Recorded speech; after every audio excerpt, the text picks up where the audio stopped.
এই মুহূৰ্তত ৰাজ্যবাসীক দিবলৈ হৈছে এটা বিগ ব্ৰেকিং নিউজ। শ্যাম কানুৱে হত্যা কৰিছিল জুবিন গাৰ্গক। হয়, এটা ডাঙৰ খবৰ লাভ কৰা গৈছে, এটা বহুতে গুৰুত্বপূৰ্ণ খবৰ। শ্যাম কানুৰ জ্ঞাতাৰ্থেই চলিছিল ইয়ট পাৰ্টি।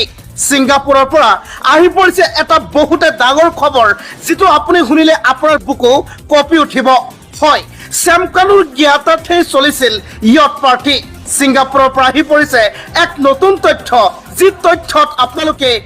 যি তথ্যই প্ৰমাণ কৰে যে শ্যাম কানু মহন্তই হত্যা কৰিছিল জুবিন গাৰ্গক। হয়, আমাৰ প্ৰথমটো খবৰে ৰাজ্যবাসীৰ বাবে বহুতে গুৰুত্বপূৰ্ণ খবৰ। আচল প্ৰকৃত জুবিন ভক্তই ভিডিঅ'টিত এটা লাইক কৰি কমেণ্টত জাষ্টিছ ফৰ জুবিন দা বুলি নিশ্চয় লিখিব।